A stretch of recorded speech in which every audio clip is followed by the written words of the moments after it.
Nah, trigger ini adalah kode PL/SQL. Kode PL/SQL maksudnya apa? Maksudnya kalau ini karena kebetulan diajarkannya dalam bentuk Oracle ya. Jadi di dalam Oracle itu namanya PL/SQL.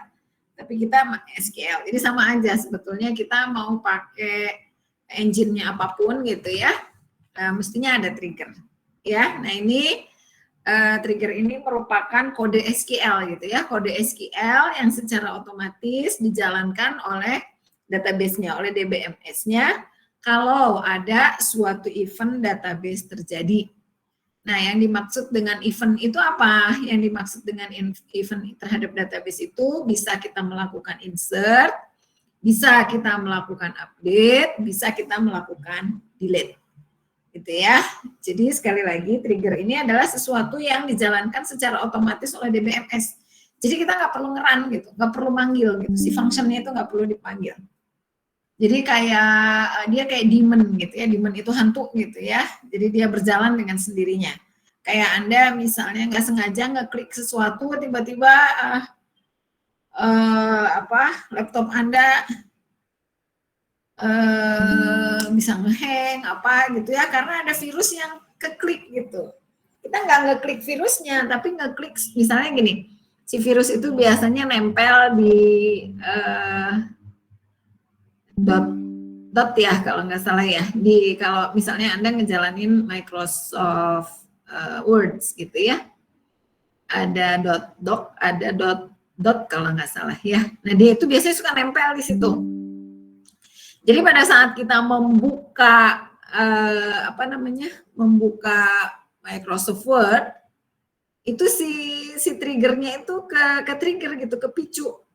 Jadi si virusnya itu langsung jalan gitu. Nah trigger itu seperti itu gitu ya, jalannya itu. Jadi kita kasat mata nggak ngelihat gitu, jadi kayak hantu gitu. Dia jalan dengan sendirinya. Nah itu yang dimaksud dengan trigger ya. Di belakang kita pokoknya kita nggak ngejalanin gitu, tapi dia jalan dengan sendirinya kalau ada event yang ke trigger gitu ya. Nah bisa lewat insert, bisa lewat update, bisa lewat delete terhadap database kita ya. Nah kemudian ini trigger ini bisa dijalankan sebelum atau sesudah sebuah data raw itu kita melakukan tadi di select, insert, update, di delete misalnya bisa ya. Kemudian trigger ini selalu nyambungnya ke dalam sebuah tabel di dalam basis data ya. Jadi trigger ini selalu berasosiasi, selalu nyambung berelasi dengan tabel ya, dan di mana setiap satu tabel itu bisa punya beberapa trigger, gitu ya. Setiap tabel bisa memiliki beberapa trigger, ya. Nah, trigger ini dieksekusi atau dijalankan sebagai bagian dari transaksi yang memicu atau men-trigger trigger tersebut. Men-trigger itu artinya memicu, ya. Oke, nah ini kenapa kita perlu trigger? Kenapa kita harus membuat trigger? Biasanya trigger ini kita gunakan untuk memaksakan constraint, di mana pada saat misalnya kita melakukan perancangan database itu nggak ke-cover sama kita gitu ya, tidak terhandle gitu, sehingga kita mengantisipasinya melalui trigger. Gitu ya. Nah ini di dalam trigger ini bisa secara otomatis memberikan pesan warning kalau terjadi gangguan terhadap integrity constraint. Ya, nah ini sehingga kalau kita bicara penggunaan trigger adalah untuk meningkatkan referential integrity constraint. Ya. Nah ini trigger ini dapat digunakan untuk mengupdate nilai pada tabel, melakukan insert pada tabel, dan bisa juga trigger ini untuk memanggil store prosedur yang lain. Gitu ya. Nah ini kalau menggunakan Oracle tapi sama aja Anda menggunakan MySQL juga tujuannya adalah untuk membuat audit log salah satunya. Ya. Kemudian secara otomatis bisa mengenerate nilai dari derive column. Derive column itu seperti yang sudah kita pelajari kemarin, Derived column itu misalnya bisa jadi terjadi yang namanya compute column. Nah, itu adalah derived column. Jadi derived column itu adalah atribut-atribut yang kita munculkan yang kita ambil dari atribut yang lain. Gitu ya. Contohnya misalnya, anak-anak aku pengen ke toilet sebentar, nggak apa-apa ya? Di break sebentar. Nah, ya, punten. Nah, ayo.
Oke, ya, sampai mana kita?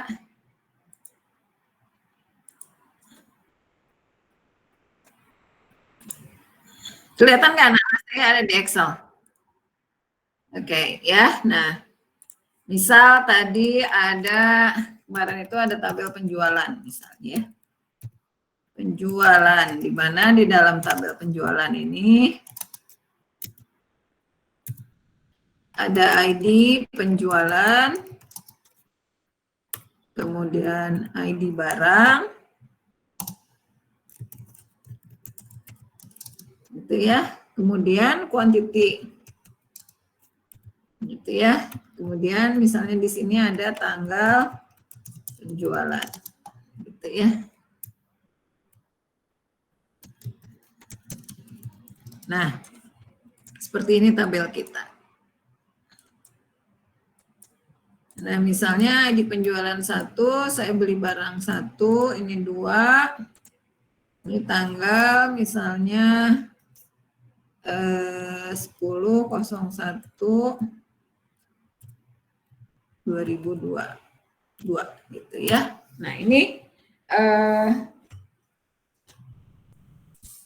saya tidak hanya beli 1 barang gitu ya, tapi misalnya saya beli 2 barang. Beli 3 gitu ya di tanggal yang sama. Nah, kalau misalnya seperti ini,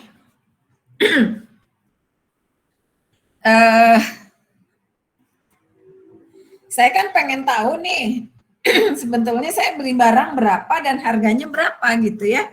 Nah, sementara kemarin saya punya tabel barang, isinya adalah ID barang,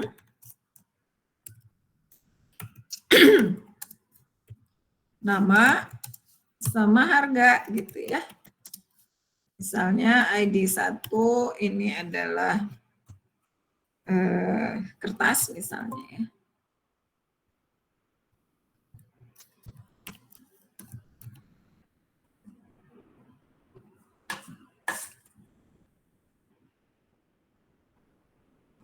Ini 40.000 misalnya.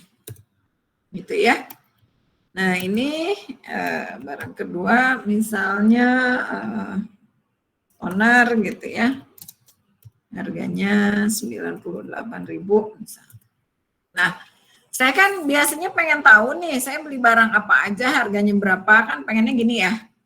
ID barang,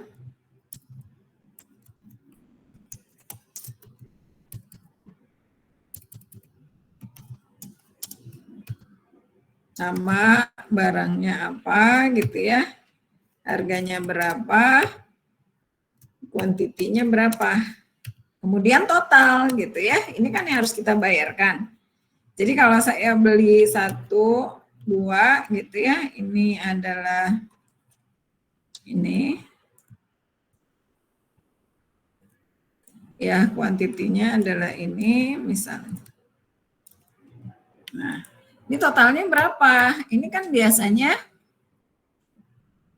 harga dikali kuantiti gitu ya. Nah, kita di struknya kan pasti gini ya. Gitu ya. Di struknya kan pasti gini. Jadi yang harus kita bayarkan adalah segini. Nah, ini namanya adalah derive column ya. Yang ini adalah derive column. Karena hasil perkalian dari harga dan kuantiti. Di mana pada saat kita mendesain tabel ini nggak boleh seperti ini, nggak ada ini ya. Tapi di dalam report kita, di dalam struk kita harus keluarkan ini. Gimana caranya? Dengan meng-create trigger ya. Jadi di-create-kan, kita kemarin sudah belajar bagaimana cara membuat sintaknya, mengeluarkan ini ya. Bisa melalui view, bisa juga Anda misalnya melakukan ini menggunakan trigger. Gitu ya. Jadi begitu nanti Anda mengupdate ini, mengupdate tabel penjualan, Anda menselect dari 2 buah tabel, ini nanti dimunculkan derive atributnya. Jadi seperti itu salah satu fungsi dari figure ya. Ini kita balik lagi ke sini.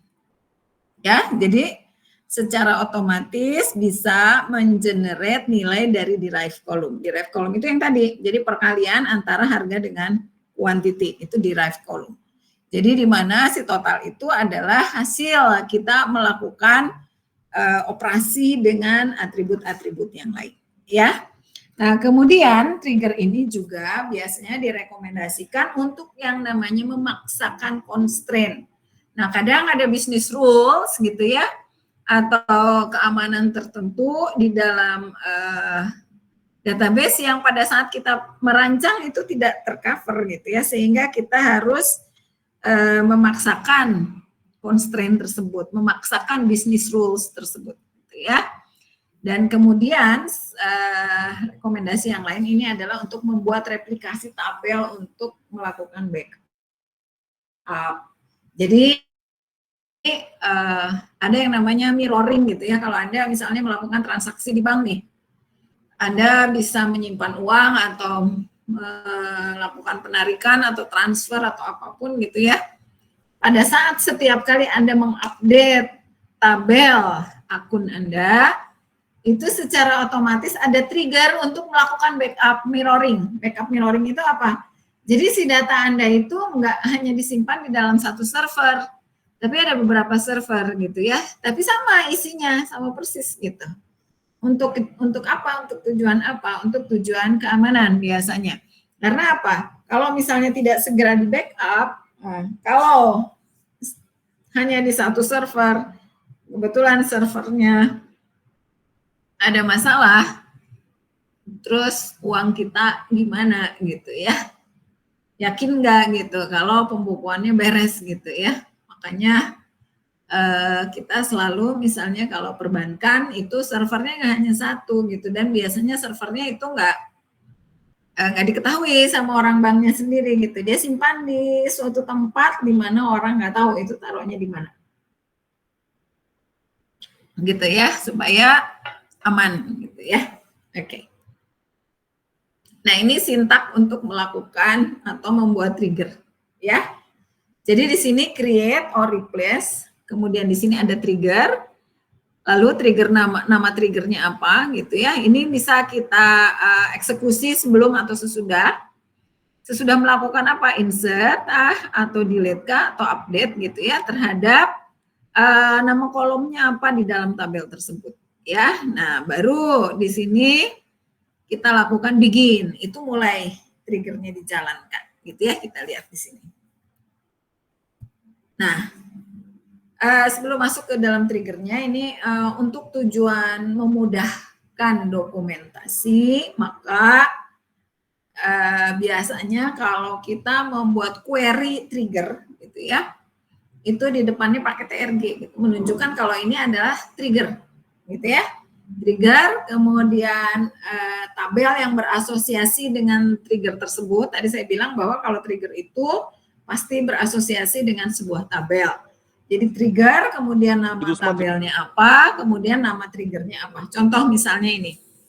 Ini saya membuat trigger yang berasosiasi dengan tabel produk yang melakukan reorder. Ya, melakukan reorder. Kita lihat. Misal saya punya tabel produk nih ya. Di dalam tabel produk ini ada product code, ada product description, ada product indate, maksudnya produknya masuk tanggal berapa. Kemudian P on hand, product on hand itu inventory kita. Saya punya di gudang ada berapa nih. Jadi misalnya ada power painter ini di gudang saya ini atau stok saya punya 8. Ya. Nah, kemudian di sini ada produk minimum. Produk minimum itu apa? Produk minimum itu ini namanya kalau di dalam inventory sistem ini adalah buffer stock. Ya. Produk minimum yang harus ada di dalam inventory kita, stok kita gitu ya. Karena kalau misalnya nggak ada P minimum nanti kita kewalahan. Jadi kalau Anda nanti bicaranya di manufacturing gitu, pada saat saya harus memproduksi ternyata bahan bakunya nggak ada, habis di stoknya, itu bahaya gitu, ya. Karena nggak semudah itu kita mengorder barang yang kita butuhkan untuk produksi. Kalau kita tidak segera, tidak ada di dalam stok, kemudian produksinya bisa terganggu sehari itu tidak jalan, kita kerugiannya akan sangat banyak. Ya, nah misalnya contoh untuk power painter, ini P minimumnya harus 5. Jadi begitu di stok kita lihat nih misalnya ya, di gudang ada berapa nih? Oh cuman ada 5 ya masih aman. Tapi begitu 4 kita harus segera melakukan pembelian. Karena bahaya kalau misalnya hanya ada 4 di bawah P minimum. P minimumnya ini dapatnya dari mana? Nah, biasanya P minimum ini memang hasil kalkulasi ya, hasil kita menganalisis minimumnya untuk barang tertentu itu berapa sih, gitu ya. Jadi misalnya ini untuk power painter, P minimumnya atau buffer stoknya itu harus ada 5. Jadi kalau di bawah 5 nggak boleh, ini harus segera melakukan reorder, harus segera mengorder kembali barang tersebut. Gitu ya, oke. Nah, sekarang kita lihat. Nah, ini untuk supaya bisa saya melakukan order, ya, reorder dengan otomatis, maka saya membuat trigger, ya, di mana di sini create or replace trigger. Nama triggernya adalah trigger yang berasosiasi dengan tabel produk. Melakukan apa triggernya? Melakukan reorder. Ya, kita lihat tadi di sini. Nah, di sini ada pre-order. Ya, pre-order ini 0. 0 menunjukkan artinya cukup. Kenapa cukup? Karena 8 lebih besar dari 5. Jadi saya punya stok 8, minimum ada di gudang itu 5, berarti aman. Berarti ini reordernya 0. Tapi kalau misalnya P on hand-nya lebih kecil dari P minimum, misalnya saya di gudang hanya 4, padahal P minimumnya 5, maka ini harusnya berubah statusnya jadi 1 supaya bisa di reorder kembali. Gitu ya.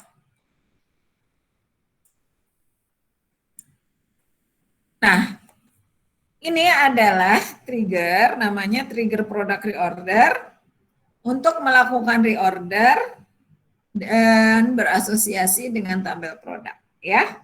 Nah, sintaknya gimana? Sintaknya adalah setelah melakukan insert atau update terhadap P on hand di tabel produk, ya, kemudian begin mulai, nah ini update produk, ya, set, reordernya menjadi 1. Artinya kalau 1 kita harus melakukan reorder, ya, di mana kalau P on hand lebih kecil sama dengan dari P minimum N. Lalu triggernya tercreate. Gitu ya. Ini cara meng-create trigger. Nah, ya Mangga.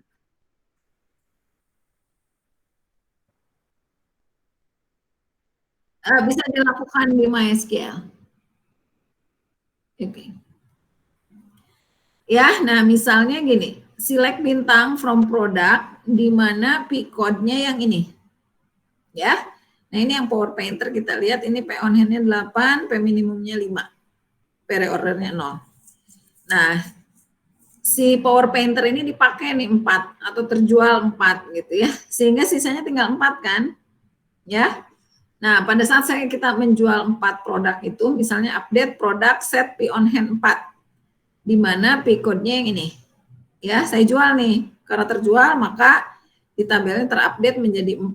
Nah, ini begitu ini di run, ya, begitu saya select lagi, ini muncul P reordernya 1. Kapan dijalankan triggernya? Nah, trigger itu tadi saya bilang, dia akan jalan dengan sendirinya kalau ada yang men-trigger. Ada yang memicu. Pemicunya adalah event yang terjadi di dalam database. Event di sini apa? Nah, ini melakukan update terhadap tabel tersebut. Sehingga begitu kita select lagi, dia otomatis dijalankan. Ya. Nah, karena P on hand-nya 4, P minimumnya 5, maka P reorder-nya 1. Jadi P reorder-nya otomatis dia jadi 1. Jadi si triggernya otomatis jalan. Gitu ya, paham sampai sini anak-anak? Halo anak-anak? Ya, ini adalah trigger ya. Nah, kemudian misalnya saya men-select yang produk code yang ini ya, yang BNG Jigsaw. Ini P on hand-nya 6, P minimumnya 5, pre-reorder-nya 0. Nah, si P minimum ini asalnya 5, tapi ternyata ini BNG Jigsaw ini adalah bahan yang banyak yang beli gitu, peminatnya banyak, sehingga rugi kan, toko misalnya kalau ada yang beli kebenaran barangnya nggak ada gitu ya, jadi nggak jadi gitu dapat untungnya gitu, sehingga di sini misalnya P minimumnya saya naikkan menjadi 7 ya, update produk set P minimumnya sama dengan 7 untuk yang produk code 2232 yang ini terupdate. Nah, begitu saya select tapi ininya masih 0. Padahal P on hand-nya lebih kecil dari P minimum. Kenapa coba?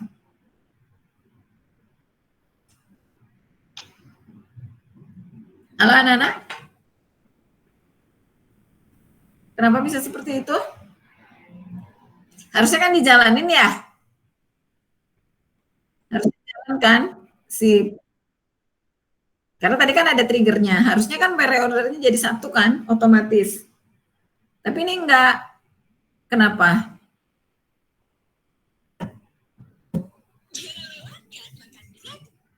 Kenapa coba? harusnya otomatis kan dia, tapi enggak ternyata gitu.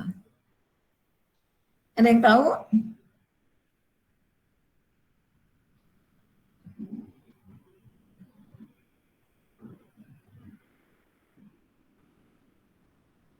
Halo anak-anak? Halo?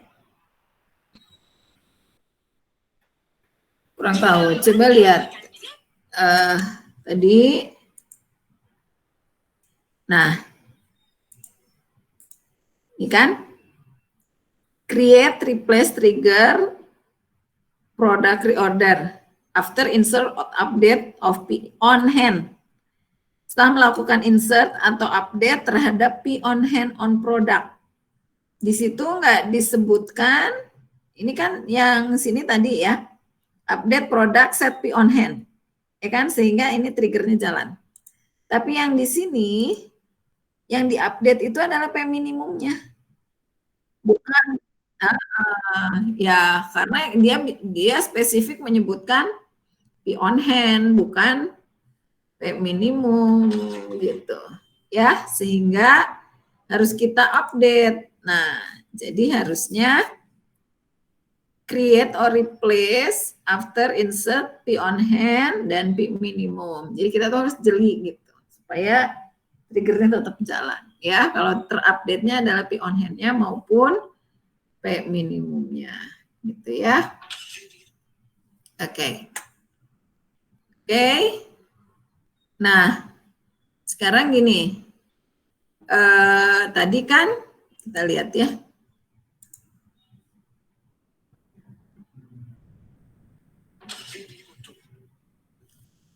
Kita lihat tadi. Nih, yang ini ya.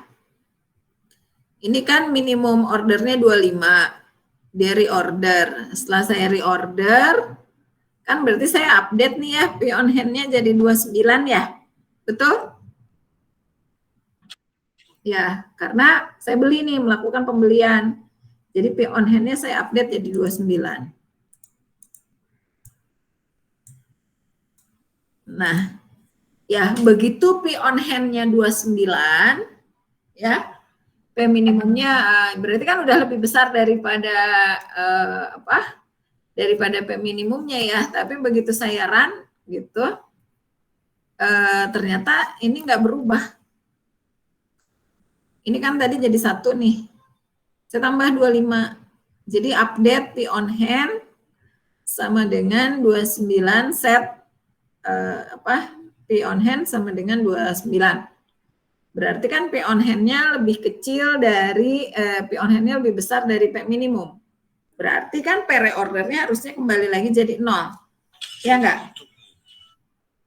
Betul? Nah, tapi ternyata dia masih tetap 0 gitu. Kenapa? Nah, ya tetap 1. Kenapa? Nah, jadi Anda juga harus membuat ini. Ini bisa perhatian sebentar sebetulnya di dalam MySQL itu tidak mengenal ini ya, and if else. And if else ini hanya berlaku di trigger saja. Jadi kalau kita create trigger ini masih bisa ada condition. Ya, kalau kita kan bicara SQL hanya where clause saja ya. Tapi kalau kita mau membuat trigger, ini bisa if then else. Ya, jadi if kalau new P on hand-nya adalah new P minimum, maka dia reordernya 1. Tapi yang lainnya adalah 0. Gitu ya. Jadi artinya kalau seperti itu, kalau lainnya ada else-nya, sehingga kita kembalikan nilainya ke 0 kembali. Karena kan udah cukup. Ya, oke. Itu yang dimaksud dengan trigger. Nah, untuk memudahkan pengelolaan trigger, karena trigger itu tadi saya bilang dia kayak daemon gitu ya. Kayak daemon itu artinya dia di-run di belakang layar gitu. Kita nggak tahu kapan dia dijalankan itu ketika ada event terhadap database yang men-trigger trigger tersebut. Nah, Kalau misalnya kita mau mendisable dulu gitu ya, supaya ini tidak dijalankan dulu, ini sebetulnya kita tinggal alter saja. Jadi alter trigger, misalnya saya punya trigger namanya employee after insert, kita disablekan aja, gitu ya. Ini kayaknya kita nggak butuh gitu ya, mengganggu kalau misalnya ini jalan terus gitu. Maka kita disablekan dulu saja. Tapi kalau misalnya nanti kita butuhkan supaya dia jalan lagi, tinggal di enable lagi ya. Jadi sintaknya adalah alter trigger, nama triggernya apa, di disable atau di enable ya. Kalau misalnya triggernya sudah tidak dibutuhkan lagi, kita mau mendelete, itu sama dengan kita mendelete tabelnya, tinggal di drop saja. Drop trigger, nama triggernya apa, udah dia langsung otomatis hilang. Gitu ya. Nah, kalau kita mau melihat isi triggernya seperti apa, itu tinggal kita select saja ya. Kemudian kalau mau mencek validitasnya itu juga sama, ini tinggal kita cek validitasnya, sintaknya seperti ini. Gitu ya. Jadi ini mau tidak mau memang sintaknya Anda harus hafal gitu ya. Oke. Nah, kemudian selain trigger, kita punya yang namanya store procedure ya. Store procedure dengan sintak itu dengan trigger itu sama. Jadi dia itu adalah sintak SQL ya, query SQL. Nah, ini bedanya dengan trigger. Kalau trigger tadi dia kayak apa namanya? Trigger itu kayak hantu gitu ya, dia jalan dengan sendirinya di belakang gitu ya. Ngerjainnya. Tapi kalau store procedure ini kita harus memanggil. Dia bisa jalan kalau kita call, kalau kita panggil, kalau kita jalankan, gitu ya. Oke. Nah, ini kenapa kita harus membuat store prosedur? Ini untuk mengurangi network traffic dan meningkatkan performance, untuk meningkatkan kecepatan. Kadang ada lola gitu ya, loading lama banget sebuah aplikasi itu, padahal ternyata kalau aplikasi yang lain mah cepat gitu ya. Ada apa? Nah, bisa jadi di salah satunya adalah di ini sebenarnya gini, ini bahaya banget kalau Anda membuat program ada single syntax SQL, individual SQL statement. Ya, kenapa? Karena itu dari sisi security bahaya banget. Kita ada namanya SQL injection, gitu ya. Nah, seperti jadi gini, kalau kita membuat program, ya, kemudian di dalam program kita itu, di dalam body programnya itu ada misalnya update penjualan gitu ya, set, nah, kita beli yang mana nih, ya, diganti nih barangnya, atau misalnya saya withdraw lah ya, withdraw money gitu ya. Jadi kita melakukan debit. Nah, pada saat kita mendebat di jalan nih, traffic nih, single SQL sintaknya ada di dalam program kita, itu mudah sekali diterobos oleh hackers. Ya, Anda tinggal memasukkan SQL injection, itu yang update-nya asalnya 40.000 misalnya jadi 80.000, itu bisa dilakukan.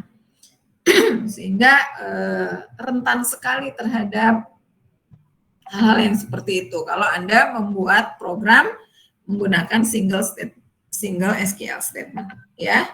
Jadi itu harus dipak di dalam yang namanya store procedure, supaya di dalam programnya itu nanti Anda hanya tinggal call saja. Jadi yang di-passing dari basis data ke aplikasi itu hanya value-nya aja, gitu ya.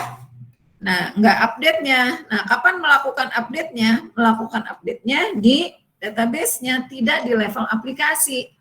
Karena begitu Anda connect ke dalam database, database-nya open, dibuka karena Anda punya akses ke situ. Nah, pada saat dibuka, itu prosesnya banyak kan, select, apalagi misalnya query-nya panjang gitu ya, ada nesting query, lama itu satu-satu perintahnya dimasukin ke, udah lama, tapi yang paling parah lagi adalah Ya itu tadi, orang bisa masuk pada saat kita sedang mengupdate gitu ya. Nah, sehingga kalau ada store prosedur nanti tinggal kita call saja.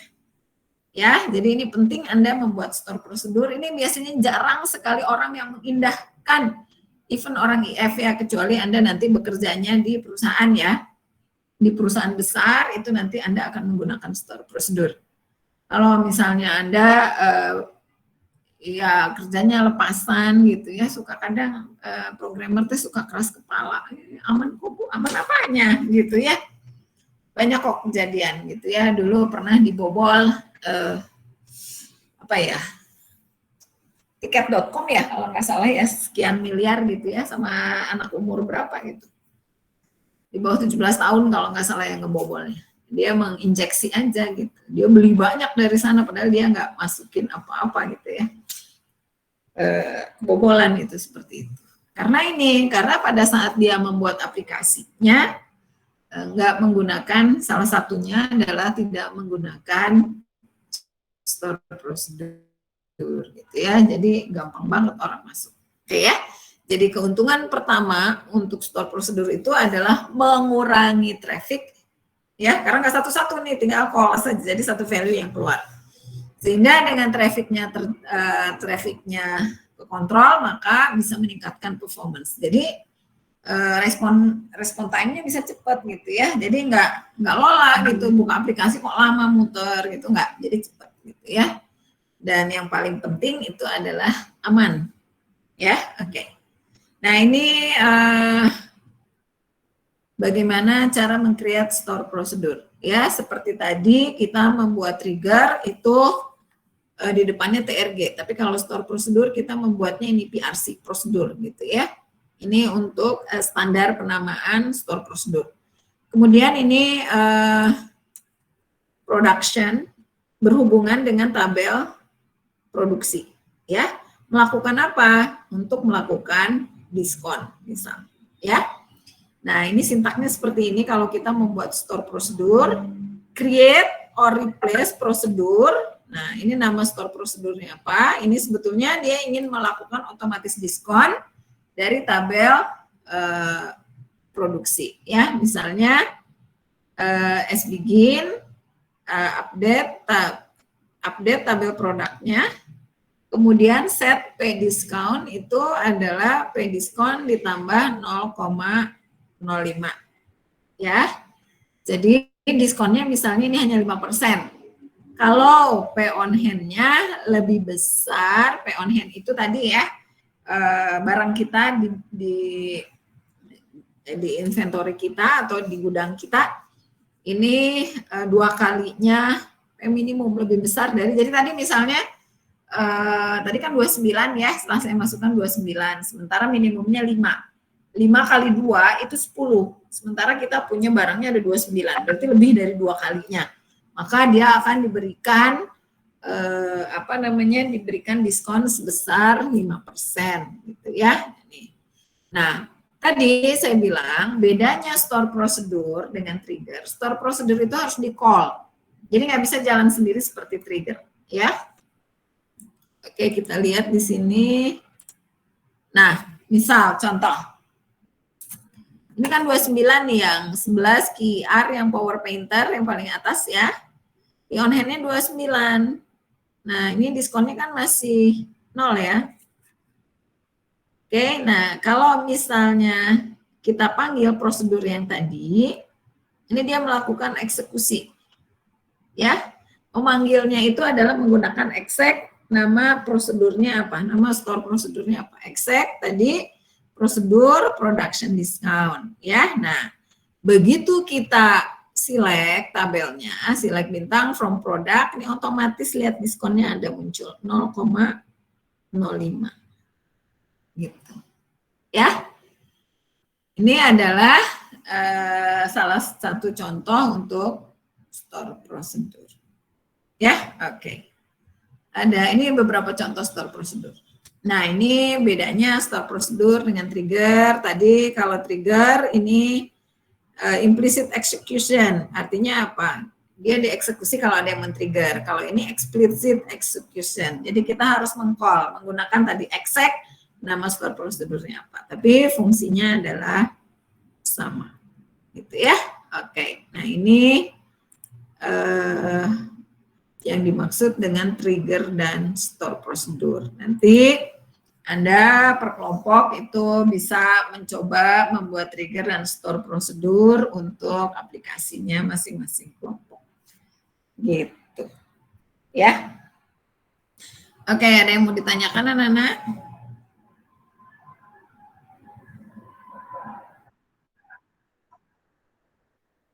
Kenapa? Belum. Baru juga kemarin. Belum sempat saya cek. Oke, paling hari Rabu lah ya. Paling cepat hari Rabu, banyak soalnya ada 5 kelas. Oke. Ya, 4 kelas, sorry. Oke, ada yang ditanyakan untuk trigger dan store prosedur?